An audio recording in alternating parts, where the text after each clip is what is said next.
You've been so careful, so quiet. Every night, lights off, voice down, the way you were told. The way somebody good taught you better.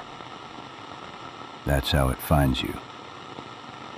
I'll say it again because it sits backwards from how you've carried it your whole life, and I want it to land. The ones who whisper. The careless ones. The ones who slip and forget themselves in the dark. Those are the only ones still all the way here. It's the careful ones who go.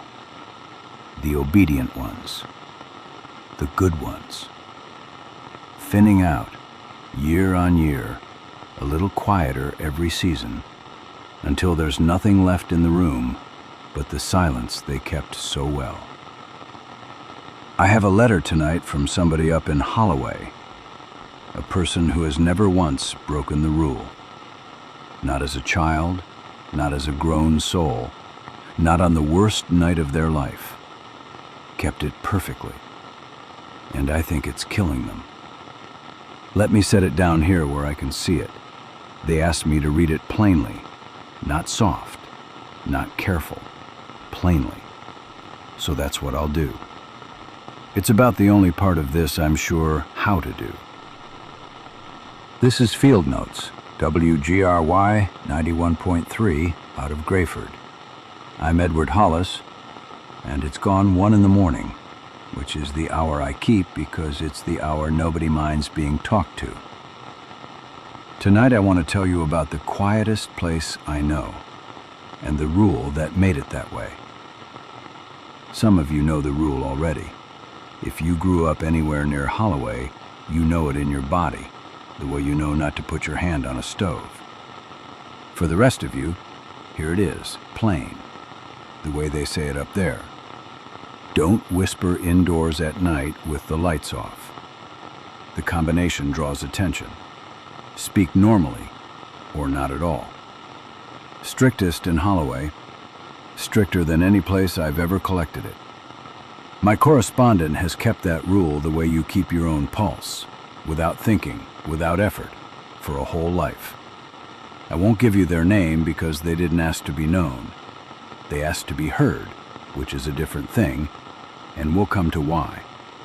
I'll just tell you they're of Holloway, properly of it, the kind of person who's never spent a winter anywhere else. They were corrected once, small. They remember it the way you remember the few sharp things from that age. A whisper got away from them in a dark room. Some secret, the way children have secrets. And a Thorpe had them by the wrist before the breath was out. You know the Thorpes, if you know Holloway. They're the ones who keep the rules. They'll correct a child in the road without breaking stride. No shout, no reason given.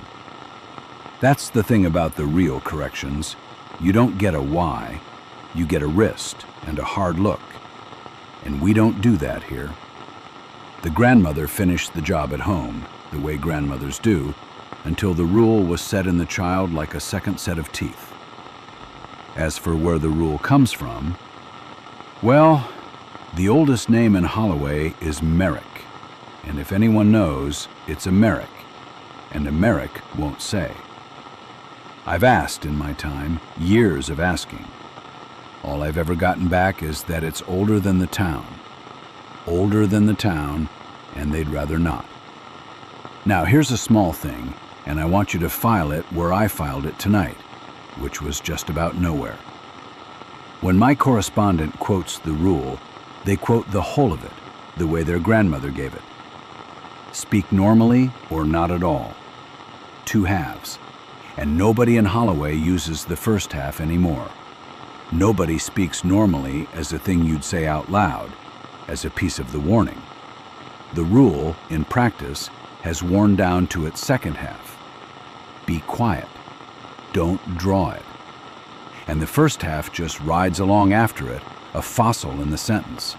A transmission artifact, we'd call that in my trade. A piece of an instruction that outlived the words, but lost the use. I noted it the way you note a worn coin. and I went right past it. I'm telling you that so you'll know I missed it too, because there was a line near the top of the letter I couldn't get past, and it had the whole of my attention. My correspondent wrote that they have lived so quietly for so long and so well that they've started to wonder whether quiet was ever the safe thing at all. My correspondent had read that rule 10,000 times. Said it to themselves every night of their life, climbing into the dark. Speak normally or not at all. And like everyone in Holloway, they'd always heard one instruction with one meaning: be silent. The or not at all was the part that counted. The rest was just how the old people talked. Then this year, and they don't say why, and I didn't ask, they read it again. Slow. The way you read a thing you're finally frightened of. And for the first time in their life, they put the weight on the other half. Speak normally. And that turned over in their hands like a stone you've stepped past 1,000 times and never once picked up. Because it isn't a menu. It was never two safe choices, quiet or loud, suit yourself. It's one instruction, and the whole weight of it is on the front. Speak normally. Be present. Be plain. Be loud enough to be all the way here, in the room, in your own life. Because that's the thing that keeps you. That's the protection. And, or not at all, that was only ever the fallback. For the nights you genuinely cannot make a sound. Not the rule, the exception to it. And the whisper. The thing the rule names so loudly. The thing every child gets broken of. The whisper draws attention. The rule always said as much. I'm not adding a word to it. A whisper is a voice gone half, pitched down under the living register, under the line where you're properly here. And what draws attention up there gets answered. That same night, that's the sharp edge. That's the one they teach the children, because it comes fast enough to teach. But here's what Holloway forgot. Here's what wore off the coin. The fast way isn't the only way. What takes you fast is the whisper. What takes you slow is the in-between. A life lived half here, quiet and careful and small every night for years, until there's so little of you left in the room that the rest can be carried off a handful at a time and never once have to knock. They drilled the half they could drill. You can teach a child, be quiet. A Thorpe can put that into a child in one hard morning. But you cannot drill a child to be present. You can't correct somebody into being all the way alive. So the half you could enforce became the whole of it, and the half that actually kept you fell out of the sentence and stayed on only as a word nobody weighed. My correspondent put it better than I can. They wrote, "The town heard 'be small' when the rule meant 'be present.' They kept the dead half, and they called it obedience. And I'd love to tell you why being plainly here should hold a thing off, and offered quiet should feed it. I would. But that's the part that's gone. That's down under the Merrick silence, older than the town. And I've spent a good piece of my life reaching for words like that and coming back with the shape of where they used to be. So I won't pretend. The rule we can get back. The reason stayed lost." Let me step off the letter a minute. I can feel where this is going, and so can you. And before we go there, I want to give you the comfortable version, the one with some air in it. Rules about silence are old, and most of them are tender. All over the world, far back as you care to look, people have made a little law about being quiet in the dark. Mostly it's nothing. Mostly it's nerves. A child frightened of the dark, and a parent who turns the fear into a rule, because a rule is easier to carry than a fear. Mostly it's grief gone careful. Quiet is a warm word when you hold it right. Quiet is a sleeping house, everyone's safe and accounted for, and breathing slow. There's nothing in it. You could take all of this I've said tonight and set it down right here and sleep easier for it. I'd hand it to you. I nearly will. Except for the one thing the comfortable version can't hold. Everywhere else I've ever collected this rule, the quiet is the symptom. People go quiet because something's wrong. Grief, fear, a house with a wound in it. The silence is the mark the trouble leaves on them. In Holloway, it runs the other way. In Holloway, the quiet isn't the symptom, it's the door. Because my correspondent went and did the arithmetic nobody up there ever does. They counted. The careful families. The good ones, the quiet ones. The ones who kept the rule best. They've always dwindled. Fewer at the table every generation. Not deaths you could point to, not a fever or a bad winter you could name and grieve. Just fewer. Gone faint, and then gone. And here's the cold part, the part that kept me in this chair tonight. Nobody up there ever found it strange. Because going quiet is what good children do in Holloway. A child who makes no sound is a credit to the house. They were proud of the quiet ones, raised them careful, and lost them slow, and called the whole thing good manners. My correspondent wrote one line about their own people that I'll carry a while. They said there'd always been a chair at the table, and no one could say any more when they'd stopped filling it. And then they wrote the line that ended the comfortable version for good. They wrote that lately, these last weeks, they've started to notice they're getting quieter themselves. By day now, not just in the dark. I'm going to read you the rest of it the way it came, because it changes as it goes. And the way it changes is the whole of what I have to give you tonight. It started small, they said, daylight things. They'd say something to a neighbor, ordinary, fine morning, the price of a thing, and the neighbor wouldn't catch it the first time, so they'd say it again. And after a while it wasn't catch it the first time, it was the neighbor looking up, polite, puzzled, asking whether they'd said anything at all. Then it was their own throat, the voice going smaller in there, harder to push out. They'd be partway through a plain sentence to somebody standing right in front of them and feel it.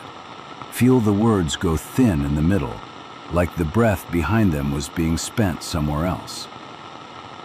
And they understood it finally, all at once, the way you understand the thing you've been not understanding on purpose. They'd kept the silence so faithfully, so long, given it up so willingly every night for a whole obedient life. And the dark didn't need the dark anymore. There's an opening now, the exact size and shape of all the quiet they ever kept. And it widens. It takes a little more each night. And it's reached past the nighttime now into the plain light of the day. Nothing came for them. Nothing had to. They'd been handing it over an inch at a time their whole life and calling it being good. And here's why they wrote to me. Of all people, a stranger on a frequency that barely reaches them. They wrote because there's exactly one way left to break the rule. One way to do the thing the rule forbids, the thing their whole life trained out of them. to be heard, plainly, out loud, by somebody, before there's no voice left to do it with. This letter is them speaking normally, at last, into the only dark that might answer kindly. I have it here in front of me, and I'll tell you something I've not done on this show before. The hand changes down the pages. It starts the way anyone's letter starts, full lines, pressed firm, and it thins. The lines get shorter, the words get fewer.